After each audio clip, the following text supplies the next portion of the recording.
Hello and welcome to Gag of the Millennials. A show where we talk about pop culture, current events. And spill the hot Darjeeling right into the octave nerve. Oh, she's dead. Dead. We got it right this time. Well done, yeah. Yeah, that's nice. Hello. Oh, you got to be glad to work here, but you do got to have gout. Yeah. Whoa. Hello. Treat yourself. Treat yourself to a nice goiter. Well, treat yourself today to a what? Oh, An yes, unpopular unpopular. opinion. Wow. So, Well. we, of course, get requests quite often to do certain things, blah, blah, blah, blah. And this is requested a little bit. And so today we are going to be going through the Reddit unpopular opinions. And God, here we go. talking about all the weird things that people say. Now, I don't know how this is going to go. We'll see. Yeah. Wonder if we'll disagree on something. Probably, maybe, We can have a maybe. fight. Should we scrum? Yeah, scrum. Rugby Have a scrum. scrap. Yeah, have a scrap yeah. on the train. Dirty slapper. Oh, dear. So, yeah, today we're going to do unpopular opinions. Yes, so this, if you're a frequent user of the Reddit app, of which I am, Oh. this is a hugely popular subreddit, ironically, for the I think it has title. like almost 4 million Is that what it followers. is? Yeah, it's really So big. a lot of the things you'll find on there are just like bad take opinions that aren't unpopular at all. People just love to like stir the pot. Yeah. So I've tried my very best today to find like a good range of like completely deranged, unhinged, and also like maybe some that might spark some discord. Oh, she wants a fight. She's She like, does, I yeah, want she to does. see I blood. want the drama. Yeah, should we just get on with Yeah, it? let's start, let's start. So, Okay. yeah, Actually, please, if you are watching this on YouTube, by the way, we need to remember to keep saying this. Actually, I always please forget. hit the like button. Please hit the like button. Share, comment, give us your own opinions. It really helps the channel out and the podcast out. So, yeah, please. This is also not our first episode. You have got many hours of other content to watch. We've been doing these for a few years now, so there's a whole playlist on my channel and in the description. So go check out the rest of the poddy. The poddy. Oh. The poddy. Well, there Do you you know, go. I got a comment on my video today being like, I wish you and Rowley had a podcast. I was like, are you like, is that a joke? I can't quite tell. This is going to ruffle a few feathers. I know it's going to. Okay. Adults who have an unholy obsession with anything Disney have a worse personality than the horse girls / car guys. Don't get me wrong, I love Disney as much as any 20-something, but something about these people just take it too far. Every person I've ever met with an alarming obsession with anything Disney related is always the worst person to have a conversation with. Everything always tracks back to Disney somehow. There's no personality except for Disney. They want their wedding to be Disney. They have Disney tattoos or Disney objects splattered through their home. And at the worst, posting about Disney memes and Disney posts all over their Facebook, Twitter, Instagram, etc. all the time. I mean, oh, controversial yet brave. I feel like, so I'm gonna say like Disney gays are in the same bracket to me as like Madonna gays. Okay. They're very intense. And they're very specific and they're very the worst people we've ever met. I can't say that, no. We know several Disney gays. I like those ones, but I don't like the other ones. How problematic does this sound? It sounds very, I'm not homophobic, I just hate everyone. What I find interesting about this discussion is there is a online disdain for Disney adults. There's definitely like this move, but I think it's just because Disney is so big. I think if you actually look into any category of anything, no matter what the thing is, there is always going to be a group of people within that who go so far to the extreme where they're almost insufferable. Yes. And like, because that's literally part of any community. Yeah, Any like, fan base has insufferable people. think about Harry Potter. Oh, don't make me think Some of about the that. people who are like so obsessed with Harry Potter, I'm like, read another book. Like, can you move? Do you know, like, get every something time else? I see like a Harry Potter tattoo or something now, my brain goes, Tough. Don't Yeah. talk to them. So, don't like, talk to them. Even, yeah, so there are some extreme people in Harry Potter, and I'm just like, this is actually a bit cringe. Everyone has like a, an obsession with something or love something or whatever, but there is a certain group of people, regardless of what category it is, that will be insufferable. Like the Apple fanboys that have to have absolutely everything brand new in Apple, even though they're just like, I work in Tesco. No, I'm like, well, you like Apple is not helping your life. Here. Exactly, You're yeah. just obsessed. Which is, it's fine to have like obsessions with things as long as you're making yourself happy and you're not harming anyone. But I can also understand that sometimes it is kind of like, I don't have a lot to relate to with people who are obsessed with Disney. Yeah. But I do find, like, from an abject point of view, you're allowed to enjoy whatever you want. You're free to disagree with me, free to carry on with your life, whatever. I do find it a little bit jarring when people are so obsessed with corporations like this. Because for me, Disney is like a corporate identity that's basically made up of lawyers to protect intellectual properties and like expand their business through profit. And I can't help but sometimes feel like sometimes the obsessive people people are kind of like cash cows for them. Oh, and they love them. Yeah, they I can't love break them. that link in my mind of being like, you're literally handing all of your income over to a corporation that does not care about you. Yeah. And that's where it's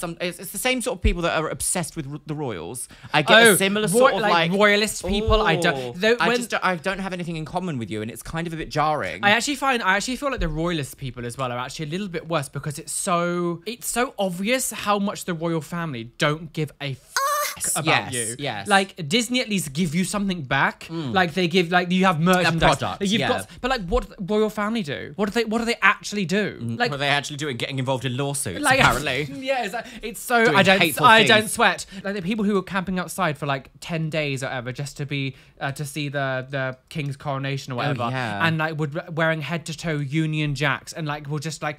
I just love the king. I love the him royals. so much. They've been here so long. But like It's they like can't haven't done really tell anything you for what they're like. They just it's just we've always known them. But like so. I've always known air. I've I always don't known see the it sky. like- Do you think like- I go, oh, the like, sky? and the whole thing about people saying like, oh, but the royals bring so much tourism. People don't come to the UK because they think they were going to see the Queen. But the Queen is never just going to be out. People come because of the Buildings, palace, the palace, the money, the history, which if they all disappeared, would still be there. Absolutely, it's weird. It's so strange that people would. They bring in It's- so much. Without them, we wouldn't have tourism. It's People- like the British. It's basically the Great British Pantomime at this point. Like I don't need someone on a solid gold throne to be like, make sure you give some extra this Christmas. Absolutely. Like, no, we're not doing that. Yeah. Like we're not doing all of this. Wake up, sis. Absolutely. So not. I think back to the original point about the Disney thing, I actually agree with this person to a certain degree, but I think it's only a tiny portion because I have a few. Like one of my close friends, Gary, is a Disney gay. Yeah. He loves Disney, but I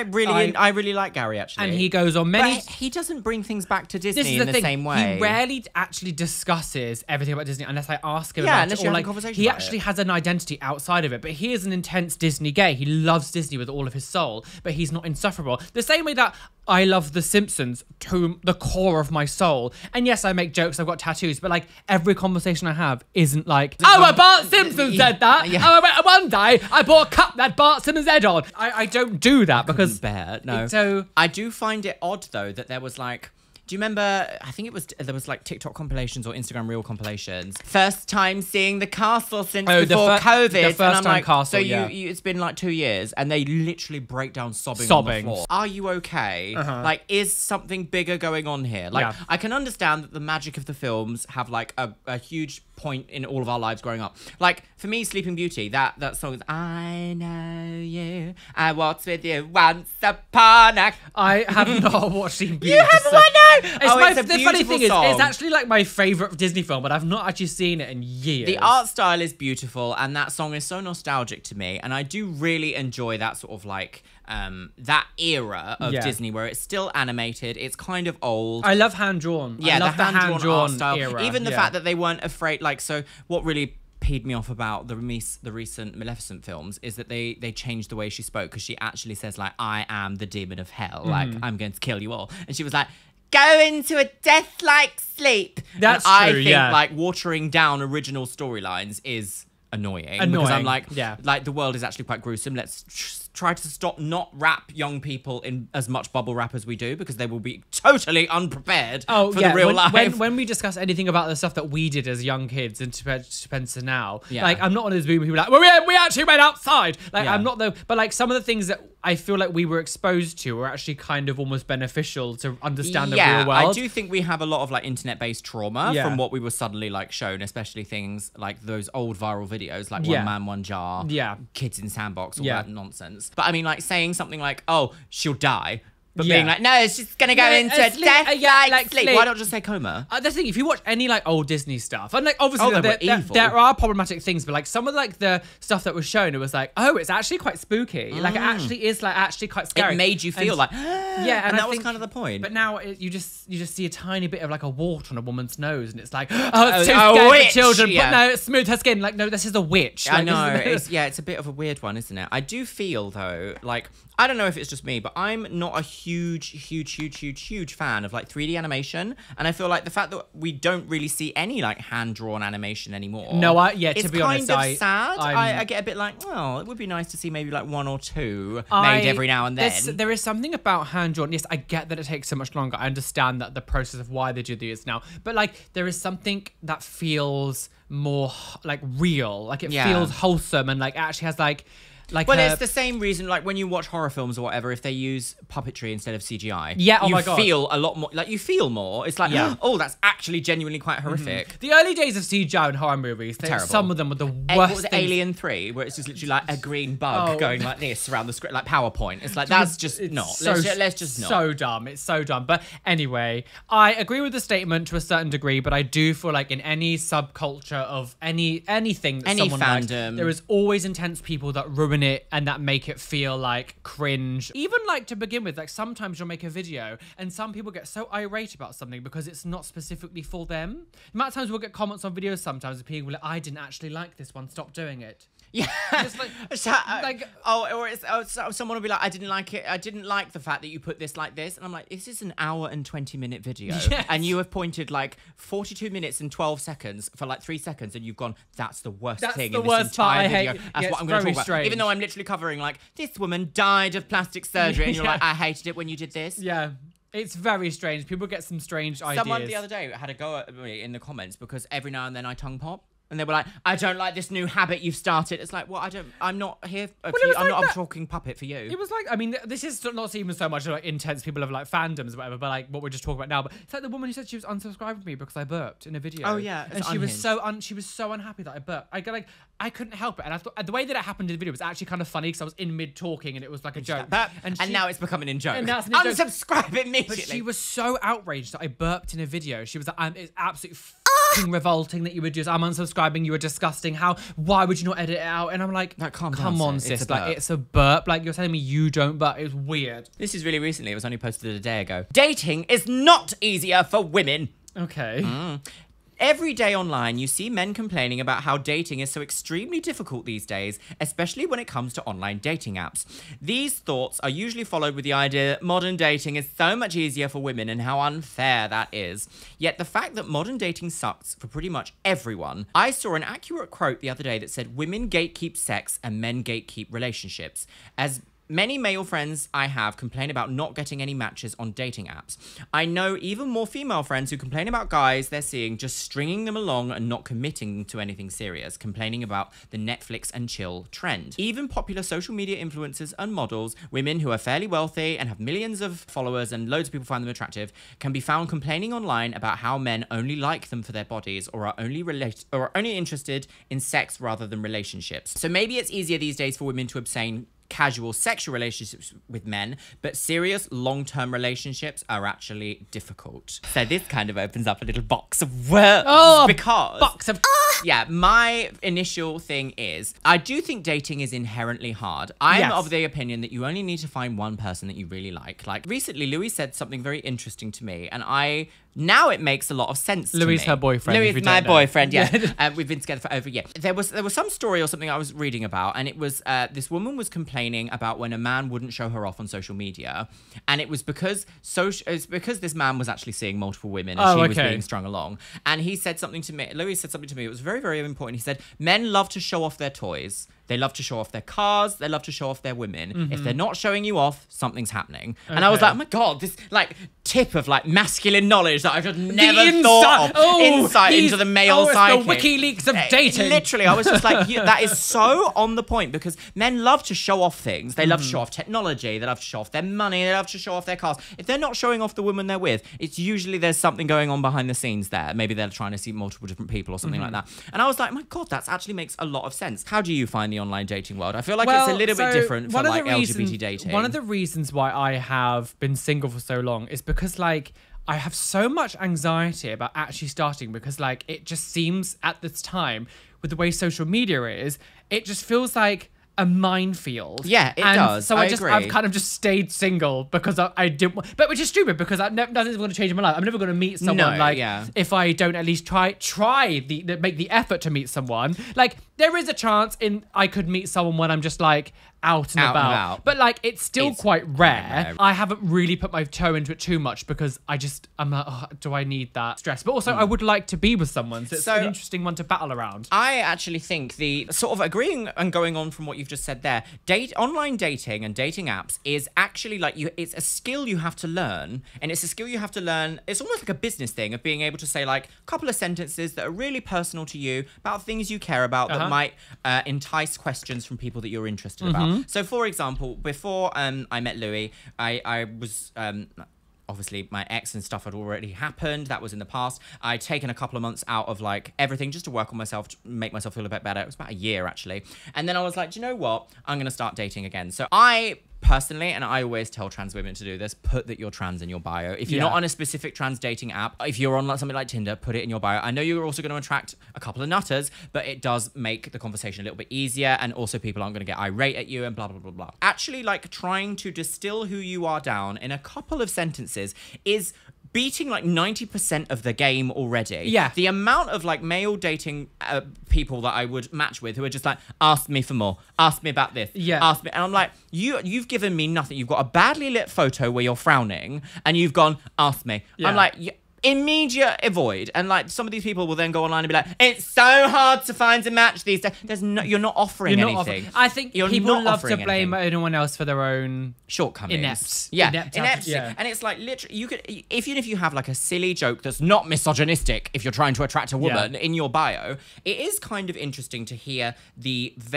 huge differences between like male dating and female dating online. Because I said this in a video recently, we raise male and female children so differently that when they grow up, they actually genuinely think they're like different species. Yeah. And if you have no crossover, how on earth are you ever going to find anything to talk about or find in common, and therefore make it easier to build a life together if you're so different already? Yeah. You are literally only going to use each other for your bodies. Absolutely. Because you have nothing else in common. Am I of the opinion that it's harder for women to date online? Maybe not quite that way. I do, as my experience with dating online, the experiences that I've had with like casual dates have been quite bad. But I haven't because had that. it's I have like- not had a good experience with that casual dating. a casual date is just like, it's just a bit naff. And I think it's because people aren't good at dating. It feels very like slightly incel-y when it's like, oh, women don't want to be with me. And it's like, well, what are you actually offering Yeah, someone? what are you What are you offering? offering someone? Yes, I understand that looks and appearance, like a lot of this stuff does come into it. It but, does. But like, there is something for everyone. But like,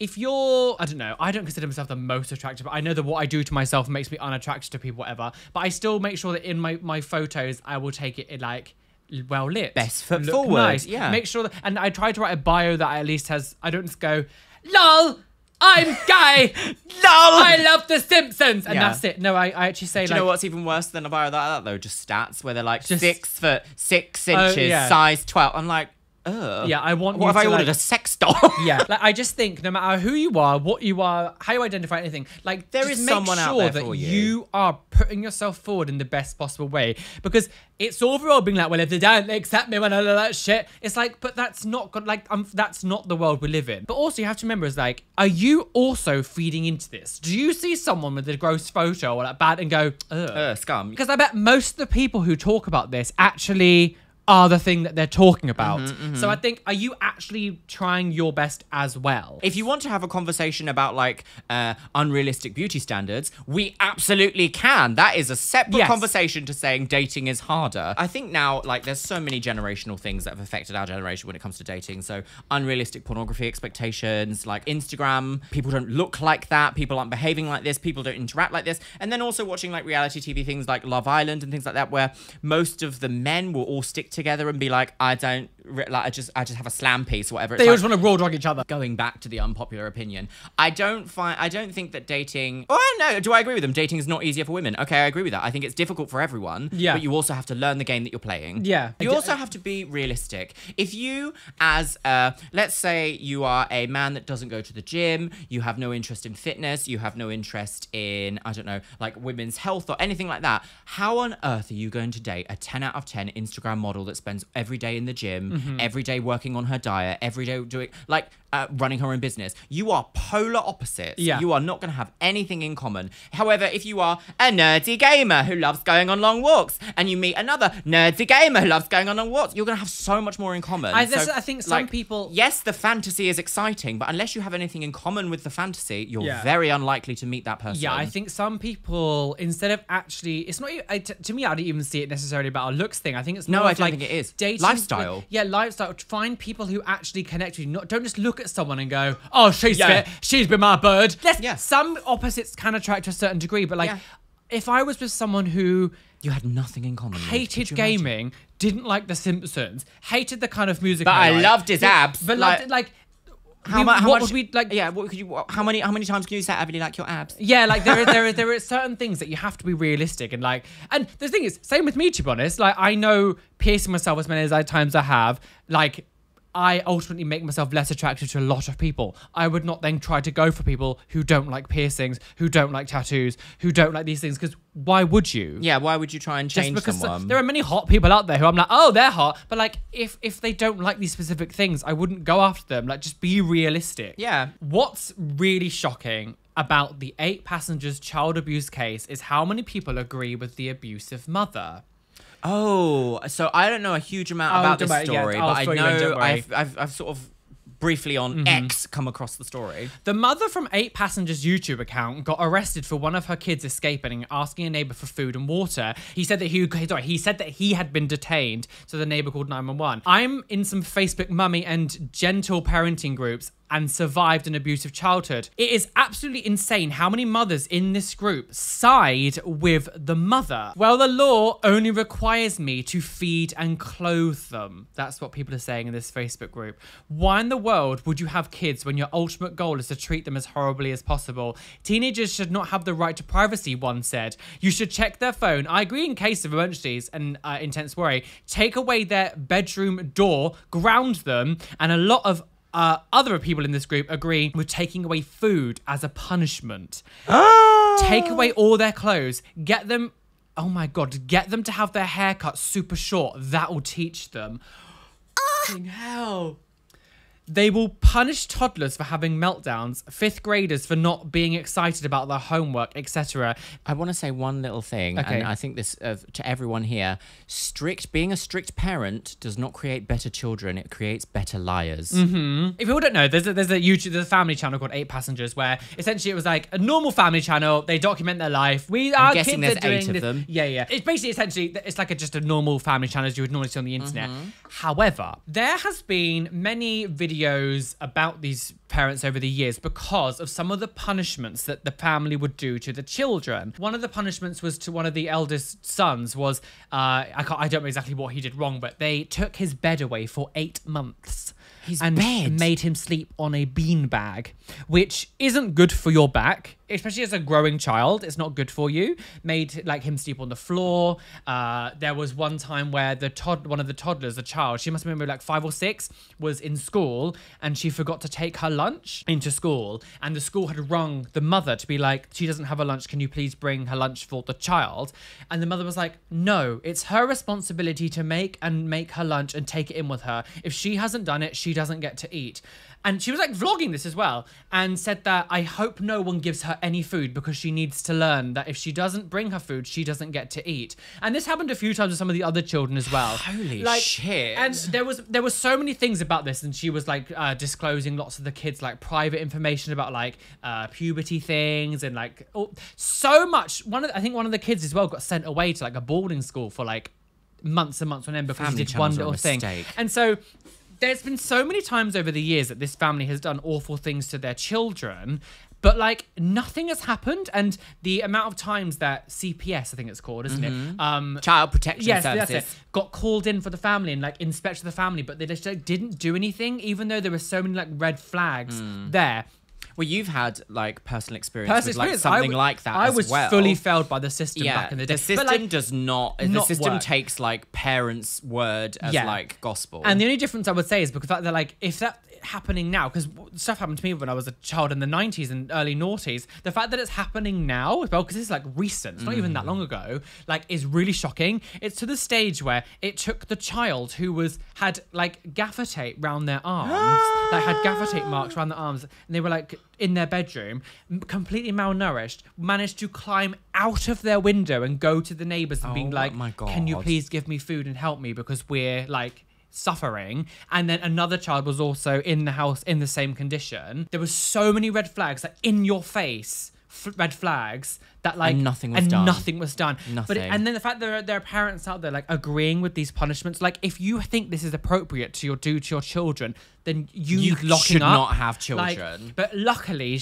like it's come to light now, and she's been arrested. One of the eldest children who actually didn't live with them at the time took a photo when it was happening. Being like, I'm so glad that finally justice is being served. The kid was like, we have asked so many times for this to be investigated and nothing happened, that this is finally happening after years and years and years of neglect and abuse. This is what I find so shocking about when we hear these stories, is that if you were to hear of any of these stories outside of the family dynamic, it would be immediate like media like explosive coverage. If this was happening at a school rather than in a parent's household, it would be like shocking. Everyone would be talking about it constantly. And I'm only giving you a fraction of what actually happened. Like, you obviously can go research it. I'm going to read a little bit more about this later. But it's so shocking to hear when parents are like, oh yeah, no, well, I beat my kids and I turned out fine. It's like, no, you beat children, so you're not fine. Yeah, like, absolutely. The fact that you say that, I'm very much of the opinion of like, there has to be a way to relate to your child the importance of certain types of behavior that you want to encourage. Is punishment even the right word to do for this? Because like, children don't really know right from wrong. They have a vague sense of like identity and like what they should and maybe shouldn't do. Yeah. But like, generally, when children start acting out like problematic behaviors, it's because they've learnt them from somewhere. Oh, it's learned from somewhere. Absolutely. Children don't usually become, unless perhaps there's like something going on with that child that needs to be like medicated or not medicated, but like investigated from a medical point of view. Yeah. Maybe they're neurodivergent or something and don't quite get that they shouldn't injure something, or whatever it might be. Whereas we see quite often children that are acting out that nowadays they kind of look at like the parental nature of being like, well, like what's actually here? So well, working in retail and seeing the amount of children that were like unbearable, I'm like, all these kids aren't. They're products of their parents. Yeah, like you can't tell me that there happens to be this many children that happen to have issues. Like, so clearly there is parenting issues going on. Interestingly enough, when I went for my ADHD appointment, both of my psychiatrists that had to assess me asked me about my like family history and asked me how my parents also behaved, because nowadays I think this is the case in quite a lot of like American doctors, like psychiatrist surgeries. They'll ask to bring in parents with the children who they suspect have ADHD. Okay. Because it could be a late case diagnosis. It usually runs in families, like ADHD, autism, these sorts of things. They do represent like throughout family dynamics and family generations. Yes. So now they're actually being like, well, let's put the same questionnaire to a parent to find out actually if this is just a case of like, oh, this is going backwards further and further and further. So you could extrapolate that towards like undesirable behaviors in children quite often are seen also in undesirable behaviors in parents. Yeah. So it does surprise me that none of this was picked up by like CPS or anything like that. It's really it's so dark and bleak. And I don't think, have you ever heard of like a family channel that hasn't been just embroiled in scandal? There's been a lot of talk about this family, because it's a little bit like the Madeleine McCann situation, where like they're white and they're rich. So they're able to kind of, so they're automatically innocent. So money, unfortunately, like money can definitely get you freedom. Even just going on what this take away the 8 passengers situation, being like, but joining a forum and the fact that mums in that forum are like are saying they agree with the family, but also saying cut their hair super short. That will teach them. It's like, well, what will that teach? That will teach them that they can never trust the one person in the world that they thought was there to protect them. Like, what a horrible thing to do. Like, and also, like, no matter how much you try to raise a kid, like, children will get influenced by people, like, kids in school, things around them, like, and you have to try to teach them, but, like, to, like, cut their hair short. Would a young child even understand that that's I have a story about cutting hair actually. So when I was a child, I loved having really long hair. I had naturally kind of like fair blonde hair. Nowhere near as light as this, obviously, because this is chemical. But I had really, really light blonde hair and it was really long. It was about down to sort of here and I would grow it longer. Everyone always used to mistake me for a girl. That wasn't a problem to me. And now, obviously, that makes sense now, many years later. The amount of other adults that would be like, oh, I bet if we cut your hair, your dad would love that. And it's like the other adults that would kind of almost like make snidey comments at me. Yeah. And it's like, oh, so no one's really got my back here. Like, Oh, no one is absolutely, actually yeah. looking after me. Whereas my mum would always be like, you can have your hair however you want it. I remember when I was going into high school, my mum did have a moment of like, you probably are going to get really bullied if you have really long hair in the way that you have it now. Yes. So I decided to have like short hair and a mullet, which is worse, but I still had my long hair that I really liked, but I had short hair like everywhere else. My mum was one of the only people that had my back in that situation. And I just kind of feel now that like the idea that there are other parents saying things like, well, cut their hair to teach them. If someone had forced cut my hair as a child, I would have been so broken. I would have been a Absolutely. broken, traumatized child. And that's just a haircut. Yeah. Like I'm guessing that maybe, I don't know, some of these people are like, they've done something wrong. They haven't cleaned their room or something. So they're like, well, we're going to punish you for something that will take months to recover from. And this is the thing, is I feel like there's always memes going around about like I'm not going to be like my child's first bully. Yeah. And like essentially that's what you're That's being. what you're doing. And like to say here like teenagers don't have the right to privacy, you should just take away their Teenagers phone do and have the right to remove their bedroom door. That is shocking to me. Like teenagers are allowed privacy. No matter how you want to raise a child, when a child gets to like a teenage age and puberty hits and all these things, all the hormones are going all crazy in their bodies and like It is weird for you to want to be able to see them at all Yeah, times of the day. what are Like, you doing? you are That's- being a freak there. especially like if you remember what you were back as like a teenager, like boy, girl, whatever. Teenage boys, well, they get all like horny or whatever. They have like I masturbated as a teenager. Like to the fact that say the privacy was all gone or whatever, or then the door wasn't there. Like I know that we have a very funny attitude towards like sex in this country, especially, but like masturbation is a natural, healthy part of like a healthy, like working body. Yeah. And the idea that you are kind of depriving your like growing young adult son of that necessary like self-exploration is going to make them angry and confused and upset, and it's also going to introduce relationship dynamics that potentially have problems later in life because they weren't afforded the opportunity to actually understand what privacy is, and they might do it to other people I because find they it- thought it was normal. Yeah, I find it very strange when it comes to a lot of the like the turf people on the internet now, and these bigots that scream about f***ing sex and stuff. It's like when they hear about teaching kids in school about sex education, it's like they go to, oh well, they're promoting sex. They want them Yeah, to like have it's not- sex underage, and it's like no matter what you do, say or whatever to a child, teenagers in school are going to be having sex. It's just going to happen, no matter how. But even the ones that like purity rings, we're Purity- Christian. Oh, those are the like- ones that are literally behind the bike absolutely sheds. fun. Like teaching kids about safe sex is not promoting sex. It's just saying the kids. We know you're doing it. kids will This is how you do it safely. Teenagers will explore themselves and they will want to do things. Like it's going to happen. Like, I remember what I was like as a teenager in school. I wasn't out there doing nefarious, disgusting No. things. But of course, I was also a bit of a a- late bloomer as I was well. I a wasn't like curious teenager, and of course, I wanted to know about fucking wanking and all this shit. And like, as a gay child, I was always like, oh, I wish I could like touch that boy's willy. Like, of course, like things like that happen. And there's many teenagers. There were 6 girls in our school. There were 5 or 6 girls who dropped out because of they got pregnant. yeah. Like teenagers Yeah. are going to have sex. Yeah. Like teach them how to do it. We Like, had 5, I think it was 5 pregnancies before our GCSEs, and one of them had twins. It's ridiculous. Like adults will look at teenagers and be like, they sit at home reading the Bible and they don't do anything until they hit 18. No. And all of a sudden it's, oh, I might kiss someone today. You are stupid. Do you know, I actually find that really weird. I hear this story in America quite often, is that like right up until like 18, like literally on the dot, they're treated as an infant child that can't look after themselves. As soon as they hit 18, they can take $200,000 worth of debt. Yeah. And it's like, well, how do you,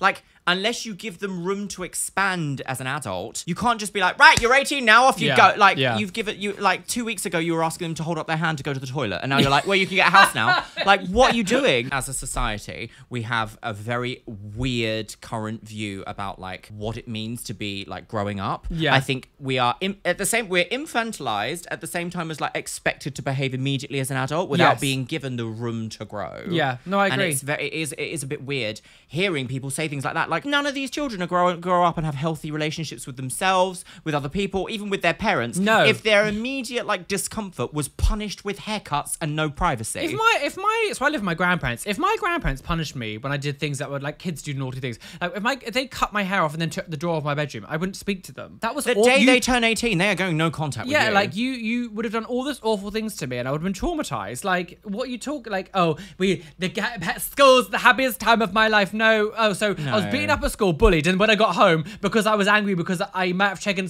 one or two things out of my grandparents, they then took my door away, cut my hair, and they got all my privacy. Awful, and I'm like, yeah. great, wonderful time of my life. Like, luckily that wasn't my upbringing with my grandparents. They were very loving, but.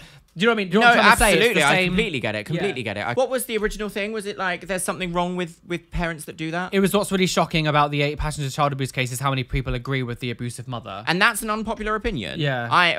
For me, that's a popular opinion. Well, Like, I I guess hold that opinion. in that forum, it must have been. There must have been yeah. the most awful mothers People. and parents and things. being Facebook like, mums again though. It's awful. like Mumsnet and 1 million mums. I'm No, just like stupid. anyone that's like, oh, I'm an avid user of Mumsnet. I'm like, you're just the worst person ever. Like, don't talk to me. As you said many times, like family channels, There's they give me real ick. Yeah, there is something like, I feel like there's something inherently nefarious about just, I don't know, just like exposing everything about your like infant children on the internet. I don't know. It's just, for me, it's a bit weird. It's one of those things of like work laws. So this is like a full. They did this full time. They had like almost 4 million subscribers. Oh, Jesus. And it's like, well, your children are now working every day, all day, every day. This isn't. And just, you won't pay them. No. Well, you're punishing them too. Yeah. You're putting them in the bedroom, wrapping them up, and not feeding them. Like, it's like that one that was like, why cry for the thumbnail? Cry Why for the aren't you thumbnail. crying? Cry. Weird. Yeah, I hate family channels. I Hate think them, they're hate absolutely them. just like, you should not be using your children as. I don't think. content. Have you ever heard of like a good example of a family channel? Of No, like never. never. Whenever Absolutely I never. hear about them, I'm always like, oh, it's the worst kind of person. The mum's been arrested for gaffer taping children to radiators. Yeah. The majority of people who travel don't enjoy it. Oh, God, okay. I mean, I don't like the aspect of like getting up at 4 a.m. to go to the airport. but there we Oh are. yeah, who likes that? We live in a fake world where people only document things to appear good on their social media. I've had the opportunity to travel to different countries and take road trips from the east to the west coast of the US. It's not as fun as people make it out to seem. This is very America-centric, though. This is isn't it? America, yeah. Yeah. They don't show the fun side of their travels. Wait, They what? don't show the side of their travels where they are exhausted from jet lag and not sleeping for 24 hours at some times. They don't show how people tried to stiff them by charging more for things they bought because they can tell you're a tourist. They don't show how they are desperately lost trying to find their hotel, Airbnb, shopping center, or restaurant. This person must be like 90 years old and like, how dare you have fun? They don't tell you that the food they're taking pictures of looks aesthetically pleasing but tastes like wet cardboard. Where are you eating? Okay. They don't tell you how they smell bad because they haven't had a chance to shower during their trip. Who is this? All they will show you is a fake side of their travels through fake pictures of them pretending to be happy on a location they regret to going or wasn't what they thought it would be. I said what I said. She's a So queen. I agree to a certain degree, Oh. only because Controversial. I'm someone who also hates traveling. I like being in the location, but the traveling part of it I loathe. However, that's just my feeling of traveling. Like the idea that you would be like, everyone is Project lying. it, yeah. Some people actually quite like the travel. Mm-hmm. Like, yes, of course, if you're traveling first class, it's a lot more comfortable. Yes. Some people have more money and it can make them a little more comfortable. But like my housemate, for example, loves going on like some rickety train down like a countryside or whatever, Yeah. and being like exploring that. Like, I personally wouldn't enjoy that, but he loves it. That's weird. But you're to be not like, saying you're people are lying. You're lying. You don't really like this rickety train. Again, it depends on the person, but this person's like almost like projecting their animosity. But also, This is main character This is syndrome. main to character me. syndrome, 100%. Yeah, where it's like, because I don't enjoy something, everybody else is lying if they dare it's say weird. that they It's very enjoy it. strange. It's very strange. But the thing is, as well, the person that they're getting angry, trying to find the Airbnb, trying to find the restaurant, but like This sounds like that's an experience they've had through poor planning. But that wouldn't like, yes, sometimes sitting in an airport I find very laborious and it's boring, and getting on the plane is uncomfortable. If your whatever. flight is delayed for whatever it It's is, like, annoying. for goodness But like, sake. if I'm trying to find a restaurant or like the Airbnb, I don't get angry. I don't get angry in those times. I'm like, Or not being able to shower during your trip. what? Like, what would you like? You've stayed at an Airbnb that doesn't have a shower. yeah, I don't really understand what you're talking about. It feels very strange because like if we're trying to find a restaurant in the evening, like it's so easy just to find it on your phone. And the fact they've said like, oh, from the East Coast, I've been from the West Coast to the East Coast of the US. Like, sis, that's the same country. You're not really going to experience much like Different, yeah. variation. I get that each state has individual, but, individual culture, realistic stuff like that. But like going from like Russia to Portugal, which Yeah. is the equivalent of driving from like the east to the west of the US, you are going to experience so much different culture, Absolutely. different sights, different ways of food, different languages, different ways of speaking, that kind of a thing. I do find that very America-centric view of being this is like the- everyone's lying about traveling because Yeah. I couldn't shower during my trip and I It's hated that. Absolutely. Well, Americans do have this thing of like, we are the world and everywhere else is somewhere else. Yeah, Like, it's not real, like, yeah. growing up in the 90s, it was very pushed into us from Americans media. Like, America was like the place to be. yeah. It is the be-all It and is the end-all of the goal. human experience. To the stage where I, even in the early days of my YouTube career, was like, I would love to go to LA and be in LA YouTube. I visited. Instantly changed my mind, especially in nowadays. Well, looking at the past like 5-6 years of America's history, like you couldn't pay me enough money to live in America. Yeah, I mean, I've not been to America. We've got perhaps a couple of trips like lined up that we're planning on going on, but I am still a little bit like.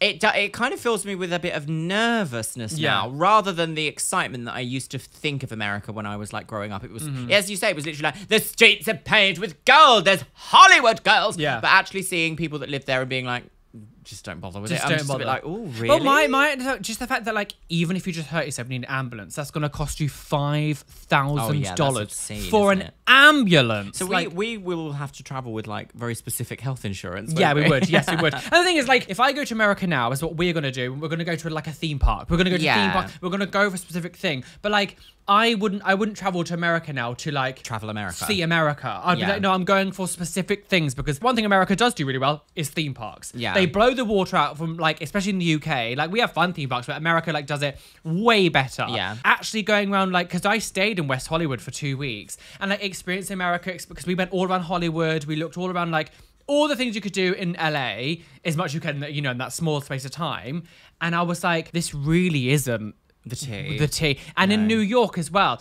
I spent a few days in New York. We went on Times Square. I'd love to do said New all York that at stuff. Christmas. That's And something I went really through want that. And to. while I was there in Christmas time, it was all the snow. It was wonderful seeing the snow. But again, it was like, it's actually really filthy. I feel like it's a similar sort of feeling that people get when they go to Paris. Like there is even a name for it, isn't it? It's called like Paris syndrome. like Paris or something. syndrome, It's yeah. when people visit from either like Japan or South Korea, because in the movies, Paris is presented as like the most romantic city in the world, Yeah, girls. yeah. But then as soon as you go, it's actually quite dangerous. There are places you really shouldn't really be after dark. yeah. There are like there's rubbish in the streets. Like people don't care as such. Like the driving is difficult. Like it's very, and I don't mean to offend anyone whilst they're listening to this, but like everywhere has its problems, and I feel like sometimes media has this way of glossing over them to look so gorgeous and golden yeah. and sparkly, but actually then that builds up in your mind a different part of what you're actually seeing. Well, and just think about witnessing. Florida. We were going to go to Florida yeah, on holiday. I can't go to and Florida. We're not going to go anymore because obviously I can't go. Luxor is basically outlawed. And they're like, oh, it's such a wonderful place. For who? For who? For like the white right wingers at the moment. Like what? That's it. Yeah, and it's like if that's a wonderful place for you, you do it. It's very that saying of like, well, you're not going to go to heaven. It's like if you're going to heaven, I don't want want to be there. Thank you. Yeah. Goodbye. It's very Goodbye. that. But yeah, I think it's I agree to a certain degree that some people might, because I mean, social media is fake in general. Like Yeah. everything's to a certain degree. What you're watching of us is a thing that we are choosing to put on the internet. I do Yeah. feel like we're as close to real, like I mean, the way that we shout and talk and make jokes, Yeah, like exactly it's very that. difficult to fake that. Obviously, there's still things that we won't share on the internet or we won't show you. So to a certain degree, even the most honest people, there is still parts of them or parts that we won't share. So I think it's weird for them to be phrased as lies because for me it's omission. Yeah. It's like I'm not lying as such, but like if I don't post a photo of me waiting at an airport for 5 hours, that's not me lying that I've had a good holiday. That's me choosing not to share, like, oh, I'm actually exhausted in an airport. Exactly. Like, I just feel this person just feels like a bit bitter butthurt or something. Yeah, something's happened. They've had a bad experience and they've gone, this is what travel is for everyone. It's very strange. We live in a world now that everything on social media to a certain degree is, of course, hyped up or beautified filtered or in filtered. some way. But like, we know that. Yeah. Everybody knows that. I feel like it's very rare to find someone now who looks at something on social media and takes it as like fact. Well, this is actual fact. Yeah, there are some like crazy people, but like it's media literacy, isn't it? Yeah. It's now we're having to work out these things. Back in the day, it was like, don't believe everything you read on Facebook. Don't believe everything they put in a headline. And now it's like, okay, don't believe everything you necessarily see online. Yeah. And that's just a level of media literacy and critical thinking that needs to evolve with it, because the idea that, so for even a lot of the travel social media people, the travel influencers, they'll go to, so one in the top of my mind that I can think of is Santorini in Greece, and they'll take photos at specific times of day when no one is there. Yeah. Maybe it's like 6 a.m, 7 a.m, so they can get like their shot as like the sun comes up or whatever. People go there at 2 p.m. going, why is it so busy? It looked really empty. And I'm like, use critical thinking here. Yeah. Because this is a popular Instagrammer going to a hugely popular tourist place. Of course there's going to be people there. Yeah. It's like the same thing. People go to Buckingham Palace and go, God, it's really busy. Yeah, I can't like, get. Well, what are you I expecting? can't, what did you think? Like, you're not the only tourist in the world. Yeah, it's very rare. When I went to the Blue Lagoon with Craig, it was like full of people, and you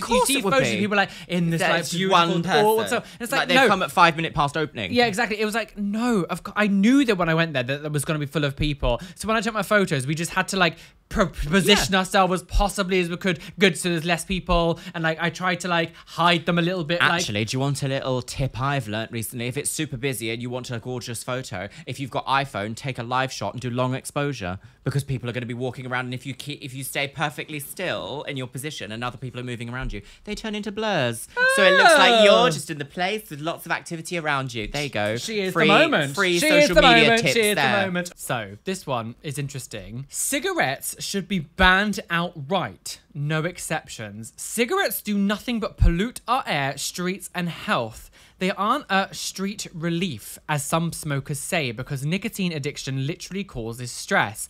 According to the CDC, cigarettes cause about 480,000 deaths per year in the US alone, 41,000 of which are from secondhand smoke. 41,000 people die each year because of other people around them smoking. So I have quite a strange relationship with cigarettes because, well, maybe not strange, I'm sure other people will relate to it, but like, I never understood the appeal of it. But I think a lot of that is because growing up as a child, my mum was a chain smoker. So every single day when I lived with her, I would go to school stinking of cigarettes because my mum would smoke in the house all day, every day. So my clothes would absorb the smoke. And so every time I went to school, people used to say that I stank and bullied me because of it, because of the fact that my mum would smoke. And yeah, there were other kids who parents smoked and stuff, but like my mum was a chain smoker. I, growing up, hated cigarettes with a passion. So when like kids in school, like when we're getting old and teenagers, because like we're kind of from the last generation where like smoking is kind of cool. Yeah. Everyone like, is now vaping for sure. I find it really weird if I see a young person smoking. No, now. I do too. Very strange. Really? And so when they would smoke in school, I never once, I was like, oh, no, absolutely not. Like, why the hell would I want to do that? And so when they brought in the smoking ban in pubs and clubs and like restaurants in 2004, I loved that. I was like, wonderful. Yeah. I hate going down the street and someone smoking in front of me and then I just get like a waft of cigarette smoke. It makes me feel sick. So I agree. It does make me feel sick as well. And I get that burn on my nose. I also couldn't date someone who smokes. I wouldn't be with someone who smokes. No exceptions whatsoever. I actually understand. I think it's very difficult to ban it because there are also awful things that people do that some people enjoy that also has negative impacts on other people. So I agree. I think it's a difficult thing to navigate through. I understand what you're saying, but I think that would be almost slightly treading on human, I guess, freedom, I guess. Yeah, I actually agree with you. I actually feel like it's one of those things of, if with the time machine, I think we should have banned mass production of cigarettes. Yes. Rather than actually like banning it now will create a lot of problems. I would quite happily snap my fingers and stop everyone who's addicted to smoking from smoking. Yes. As like a health. Be like, boom, there you go. Your addiction's gone. Your addiction's gone. You don't have to smoke. Everyone's going to stop. Because it is a huge source of like demon income for these corporations they're literally profiting off your cancer, basically. So it is a huge thing that then became part of like culture. I find it insane that in the past they were like, if you're ill, just have a cigarette. Yeah, doctors trust Camel. Like, what is so that? I remember, was it Callum's grandmother? So my housemate Callum, I think it was his grandmother. They when she was like a child, they were like, so it's like I don't know the exact story, but it's like really traumatic happened around them. There was like a bomb or something, and the police officer gave the child, like a 7-year-old child, a cigarette. Oh, it's just obscene, isn't It was like just calm down, just have quite a cigarette. normal. It was like, People quite often used to give a shot of whiskey to babies who were really like irate. When they wouldn't settle down, they'd be like, a shot of whiskey. And it's like, you've drugged your child, drugged your baby. Now we're trying to undo how normal it's become, Yes. which is the problem I think that we find. I do feel like it's worked a bit somewhat though. It has. So interestingly enough, I vehemently, similar sort of reasons to you. My mum was a chain smoker. I would go to school, speaking of smoke, our house would have like the little like Yellow yellow stains. tints on the Oh my ceilings. God, the stains. Awful. Oddly enough, for me, vaping doesn't bother me as much. And I think it's the same sort of context of like, yes, vaping isn't good for your health, but it doesn't feel like it has the same negativity to those around you as it feels more like a personal choice. But I tell you what, I do hate the ones that create like severe vapor clouds just for like the sake of it. I'm like, sure, if you've got one of those, those little disposable ones. Well, they're that banning like, them now. They are, aren't they? Yeah. Those little ones that don't create like a lot of problems. Like they're just like, oh, you need a little bit of nicotine to keep you through the day. That's fine. I don't like the idea that we can go to certain places and they smoke indoors and then it's like my health is put at risk by other people doing it. Yes, That's absolutely. where I'm like, oh, this is actually infringing on my freedom as a human being to not be involved in that. I remember how jarring it was. So in 2016, me and a load of friends went to Denmark. We went to a club there. You were allowed to smoke inside them. And I didn't realize this going there. And when going in there, I was like, this is really weird. And I came out with like the worst headache of my life. I felt so sick. And I was like, oh my God, it's so weird being in a place where you can smoke inside this club. It was really weird. At this point, it had been what, 12 years almost? Yeah, 12 years since it was banned in the UK. So to go to some place where it was still... In Europe, it's still very really cultural. weird. It's It's like so you weird. smoke and you I have hated food. it. You smoke and you go to the bars. Yeah, no, it is weird to go to certainly some places for me in Europe where they're just like smoking in restaurants and just like it is a little bit like, oh, this is a very odd experience. I remember when I went to Greece in 2007. This was the first time that I'd done like a holiday without my parents, and I went with my best friend and she was from Greece.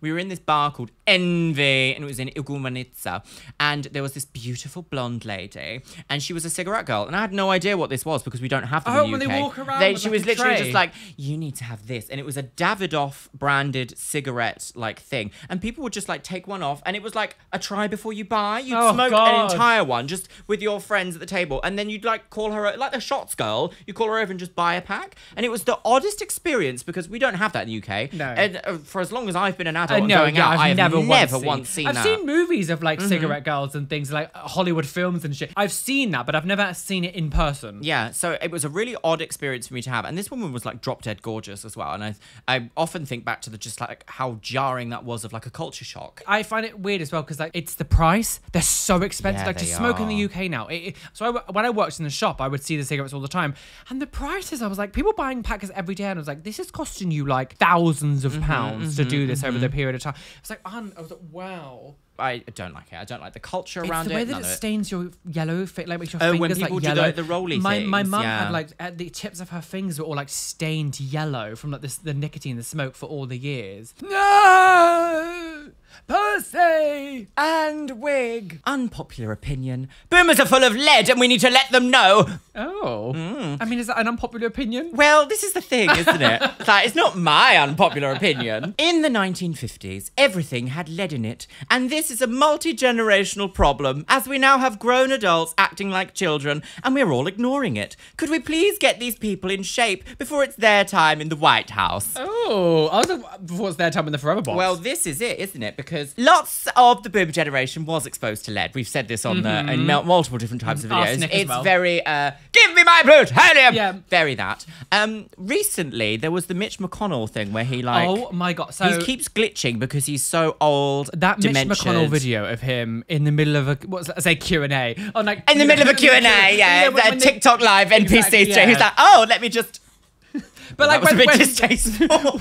when you He's know, evil, though, I mean, so- I called him the Pan's Labyrinth monster. Yes, like there you go. when he was doing the address to the the press people and they're asking questions about like what are your policies coming up, what you want to do about this, blah blah blah, and he like just freezes there for like an uncomfortable amount of time. Not even just like, oh, I'm just thinking. It It's happened like, twice in a month as well. Twice. It's literally just like He's like dying in front of you. He's literally dying in front of you. We're literally wheeling out these people and watching them rot in front of us Rot. and going, yay, decide our laws. It's ridiculous. There should be term times There and should be. age limits. Like what? Because even though like when it came to Trump and Biden, like Biden was like the lesser, like the better version of the two or whatever. Like even Biden, They're like an still too 80-year-old old, I should not think. be running the country. Yeah. Like what does an 80-year-old know anything about what like 16-year-olds are doing? Sorry, it's just such a disconnect. You shouldn't be allowed to run a country that old. It's No, the weird. majority of the working population is under 45. So I feel like as the majority of people that are in work, therefore paying taxes, therefore supporting like government institutions and government projects, should probably be someone in their age range Yeah. that's really Yeah. like up to date with understanding how these people need to live their lives. Absolutely. But to go back to unpopular opinion, I don't think it's an unpopular opinion to suggest that, well, maybe it is an unpopular opinion to be like, they're full of lead and we should let them know. Sort of extrapolating from this and the problems that we're having in society from people being too old to rule, I quite agree with that. So I don't think it's necessarily an unpopular opinion. I feel like that's someone with an opinion just trying to make it like more dramatic than what it actually needs to be. Yeah. I mean, I've encountered, it's like some of my relatives are still boomer people and they do have some very like problematic opinions about things. And I'm like, when they get to that age, they're not changing. They're not going to wake up one day and be like, oh, do you know what? Yeah, this opinion that I've had for 72 years. Yeah. It's probably wrong. Oh, And yeah, it's very and when I say that, I don't mean every boomer. I mean, like, we've all come across them. If you've ever worked in retail, you've come across this type of boomer. As we always say, we say this all the time, baby boomer is a generation, boomer is a mindset. So just make sure that... And that's the tea. that is the tea. That's the Darjeeling, that's the lapsang souchong, the scalding hot assam, the pussy. Right in the optic nerve. Right in the pussy. Okay, this one's called Willy Size Ooh. Matters. Note say, as a male, I am tired of women saying willy size doesn't matter. Let me explain with a personal story and then some real life examples. I don't have a big willy. I don't have a lot of experience. I'm a young adult and I was in a relationship with a person who had a high body count. Okay, first of all, red flags for using this language. High body Yeah. count. I was in a relationship with a person with a high body count and there's nothing wrong with that. Clearly your attitude... Clearly you're like, But to me, it just made me feel less special. Okay, so you do think there is something Yeah, wrong with it then. exactly, You yeah. need to work on that, sis. It made me think, well, what's the difference between me and their best friend? They had a sexual history with them. What are we talking about? At the beginning of the relationship, I constantly heard, oh yeah, I've done that with so-and-so before. Okay, that is something you shouldn't really say. Yeah. And I know that no matter how much I tried, I'd never be anything new to them. I'd never be anything different. I'd never be the biggest or the first at anything. In a relationship, like the older you get, that doesn't matter. Like, sis. that's the thing. Like, it's gonna be very rare for you to find someone. Say you meet, I don't know, when you're 40 or 50 or something, who hasn't had like, at least somewhat of sex, like some experience with anything. Yeah. My point is, it's not as black and white as, oh well, my willy isn't gonna feel good. It's about feeling special to someone. It's about feeling confident in themselves. It's about having something to show off. This is show off. Yeah, no. And to the real life examples that size matters. Have you heard anyone say, I want a man with a small willy to the S out of me. I want you to break me with your small willy. It's like you only hear these things in porn anyway, yeah. like porn sick person. The only time I've seen small willies used sexually is in humiliation porn. There's nothing good about having a small willy. There's no benefits. So, right. I'll let you go first. As an LGBT person, transsexual attracted to males, willy size does not matter. Okay. I'm going to 100% say that. Yes, it's nice to look at something big, but if that's going anywhere, actually, it's usually a bit nicer if it's not a gigantic pornography-sized creature that's just insufferable. Like the average willy size is smaller than most men think it is. 100%. It's between 4 and 4.5 inches, I believe, which is not when men are like, well, I've got 7. It's like, I don't think you have. They're measuring from like the end of their balls instead of actually like where the shaft begins. Yes, 100%. So, as the woman on the dating scene, I look for multiple different. As a woman on the game. As a woman on the game. Oh dear, no, very appropriate. Very inappropriate in this context. I love your Twitch yesterday, like explaining a woman what on the game was. Yeah, ridiculous, isn't it? Yeah, and people were like, oh, I didn't know. On I just the thought it was game. funny. I love that saying. Yeah, me too. It's so ridiculously British. In my dating history, I do like the muscle boys. I can't lie. I do like a muscle boy. So I like picking my eye glue as you're talking. I do apologise. Yeah, very biscuit behaviour. Very biscuit, yeah, sorry. Eye gloop for sale. There's a DIY on eye gloop. Yeah, oh, Bourbon, dip my eyes in your tea. I like a particularly type of muscle man. They don't have to be masculine either. I'm not looking for masculine, like toxic masculinity I energy. couldn't imagine I'm someone being this huge, massive roid head.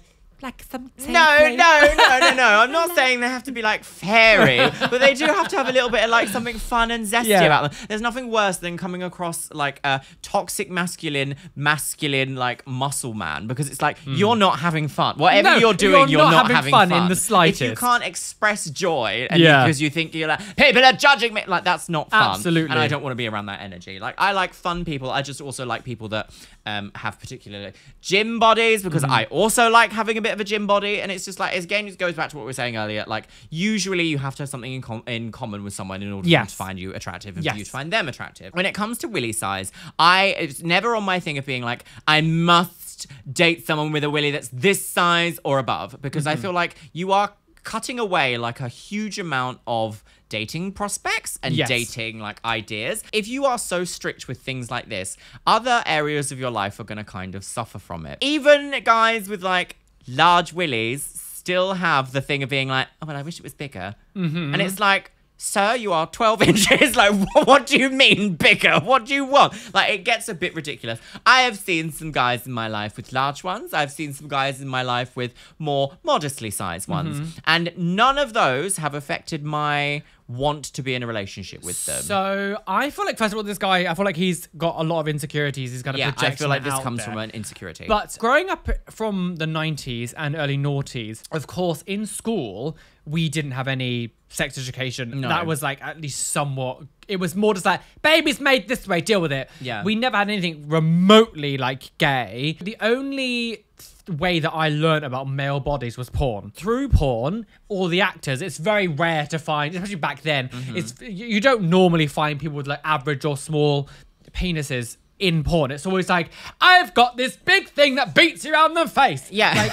it's growing up as a teenager and as an early adult, it definitely affected my own self-worth, I guess, because I was like, I don't have a 10-inch penis. What's wrong with me? And I think it bleeds into most, like a lot of, especially to guys, I think maybe that is the thing. But if you actually go into the real world, so I'm a bottom anyway, so as a bottom, penis size isn't so important because you're not the one necessarily penetrating. Oh, but like, I don't know if you'd want to date a 12-inch monster. No, that's the thing. If I was with a guy who was a top and he had someone that was so big, I've been with one person I've been with in my past. It was just someone I knew from school. He had a giant, and a monster.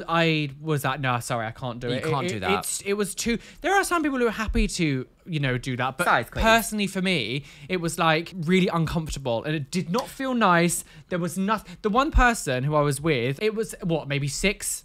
I think it was 6 inches, and it was the best person I've ever been with. It was the perfect shape, size. And it didn't appear this huge beast of a thing. I think this is exactly what it is. Like, if we're going to be doing any adult behaviors, I want to make like, I'm not cute, like I'm not a big person who can take like big things, not that I do anyway, but it's like, I know, right? She loves a spatula. I'm really trying to like skirt around the subject. Yeah, we have to be careful because YouTube's like, no, don't be so adult. No, so the kind of relationships that I enjoy are not typical like heterosexual relationships, even though I'm technically in a heterosexual relationship. She loves farming.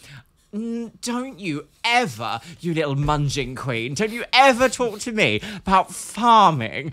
Don't talk to me. As an unpopular opinion, it's saying penis size does matter. If you've ever watched like the occasional TikTok that comes across my page or my like reel or whatever, where there was this girl that was like, she has a tape measure and she's counting out like actual sizes, and she's like, okay, so the average female is like this depth, and it's between like 3 and 4 inches. Any over that, like, sure, if you're like 6, yes, it's going to be like a fun, maybe you'll get like, I don't know, a feeling of like being very full, and that might be additional excitement. If you're going over that, you're just injuring your partner.